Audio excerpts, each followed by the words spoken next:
जहां Holi mother Teresa public school की नई शाखा भेलूपुर का भव्य शुभारंभ। खबर है वाराणसी जिले से, जहां बताते चले कि आज वाराणसी के भेलूपुर क्षेत्र स्थित Holi mother Teresa public school की नवनिर्मित शाखा भेलूपुर का 2 अप्रैल 2023 रविवार को शुभारंभ मुख्य अतिथि आयुष मंत्री दयाशंकर मिश्रा दयालु के कर कमलों द्वारा दीप प्रज्वलित करके किया गया।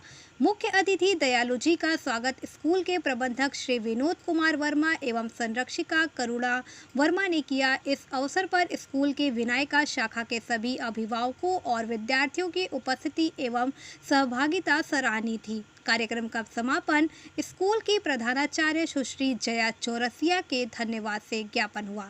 देखें वाराणसी से रविंदर गुप्ता की रिपोर्ट। मेरा नाम वर्मा है। मैं स्टेट बैंक में कार्यरत था।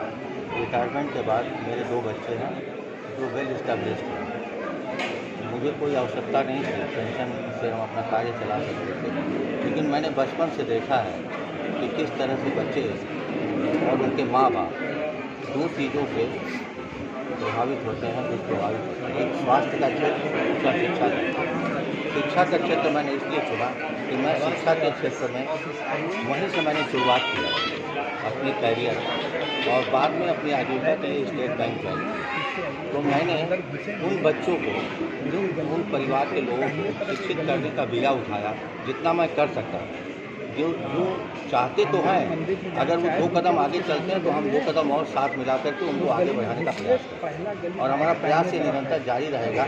और तब तक जब तक काशी के हम चाहेंगे, हमारे काशी के नौनिहाल जैसे विश्व में नाम कर रहा है इंडिया, वैसे मेरे काशी के नौनिहाल भी विश्व में, इंडिया में नाम करें।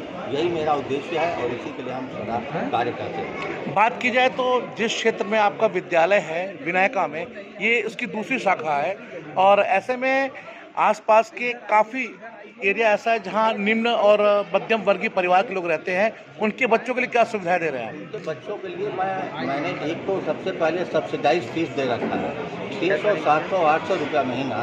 उसमें हमारा टीचर, मेरा टीम जो मेरे साथ काम करता है, वह हमारी डिवोशन की वजह से हमारे साथ अटैच है।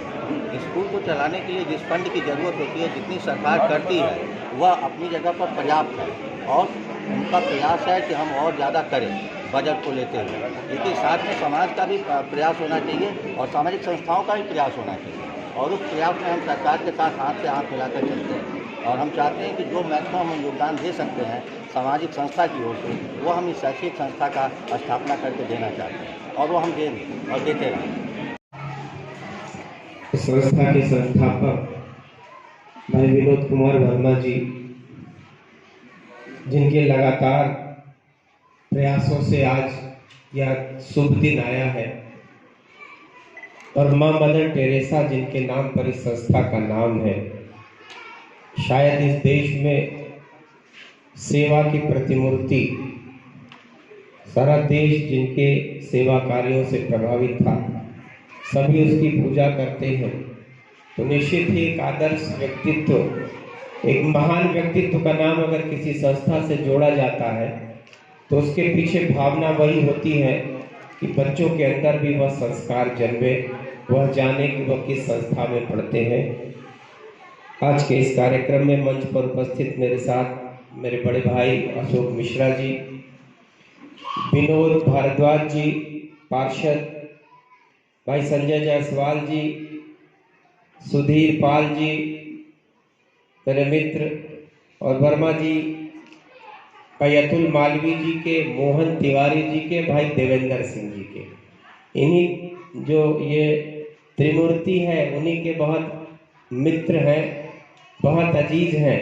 मुझको याद नहीं कि मेरे पास कब से इनका आना जाना है, बरसों का साथ है और मैं इनकी मेहनत, एक नौकरी करने के साथ साथ कोई व्यक्ति अगर शिक्षा को इतना समय दे पा रहा है, समाज को शिक्षा दान, कहते हैं ना, सारे दानों में सबसे बड़ा दान शिक्षा का दान होता है।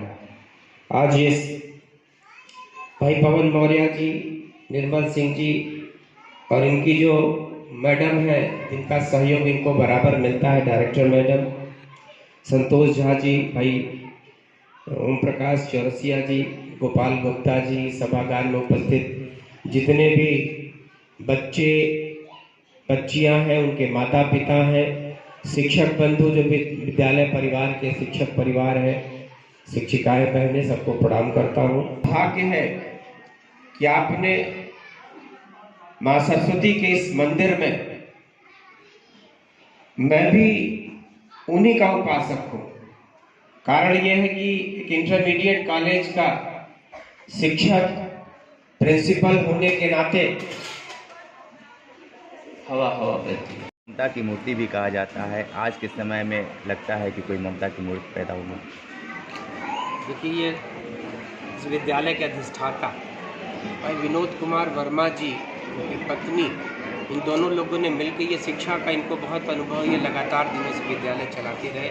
आज उन्होंने उसकी दूसरी शाखा इस मोहल्ले में खोला है और मुझको लगता है कि शिक्षा इनके लिए सेवा, जैसे शिक्षा के माध्यम से ये समाज की सेवा कर रहे हैं। बच्चों को पढ़ाना, बहुत कम पैसे में पढ़ाना, एक अच्छी शिक्षा देकर आप न जाने कितने नौनिहालों का भविष्य सुधारते हैं। फिर वही इस देश के कर्णधार, वो डॉक्टर, इंजीनियर, IAS, IPS बन के इस देश के कर्णधार बनते हैं, खिलाड़ी बनते हैं, संगीत से जुड़ते हैं, न जाने कितनी विधाओं से, खेलों से जुड़ते हैं। तो इन्हीं माध्यम से वो अपने प्रदेश की, देश की सेवा करते हैं। तो इस काम के लिए, और जहाँ तक आपने माँ मदर टेरेसा की बात किया, सच में वो इस देश में सेवा की सबसे बड़ी प्रतिमूर्ति थी। देश आज भी उनको सदैव याद करता है। मंत्री जी, बात की जाए कि प्रधानमंत्री द्वारा निःशुल्क शिक्षा के क्षेत्र में RTI का गठन किया गया था, उसमें निर्धन और गरीब छात्र छात्राओं को निःशुल्क शिक्षा का वादा भी किया था। लेकिन आज ये स्थिति है कि जो बच्चे RTI के तहत एडमिशन ले चुके हैं, पढ़ रहे हैं, उनको आज तक उनका मानदेय नहीं दिया गया है। और अभी जो नए विद्यालय चयनित हो रहे हैं, मैं आपको बताऊं, अभी एक बहुत बड़ी रकम उत्तर प्रदेश के सारे जिलों को भेजी गई है। बनारस में भी जिन लोगों के 100 रुपये बाकी थे, उनको पूरे बजट के हिसाब से 38 रुपया, मैं आपको इसलिए बता रहा हूँ कि उस पैसे का मेजर पैसा पूरे जितने विद्यालय RTI के तहत चलते हैं उन सबको पैसे दिए गए। थोड़ा बहुत जो पैसा बाकी है वो भी अगले सत्र में हम लोग उसको देने का, सरकार कभी नहीं चाहती। ये RTI ऐसी सुविधा है कि हर माँ बाप का सपना होता है उनका बच्चा किसी बड़े से बड़े विद्यालय में पढ़े।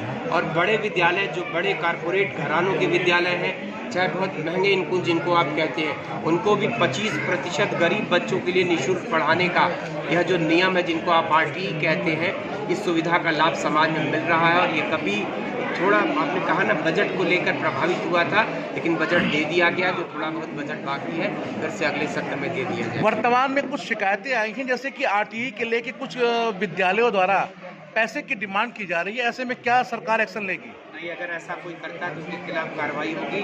अगर RTI के तहत एडमिशन हुआ है, प्रवेश हुआ है, यह ऑनलाइन सुविधा है, उसमें जो गरीब परिवारों के लोग हैं वो अप्लाई करते हैं और अपने घर के 1.5 किलोमीटर के दायरे में कोई भी विद्यालय, चाहे वो कितना बड़ा विद्यालय हो, उनको 25% बच्चों को निःशुल्क पढ़ाना है।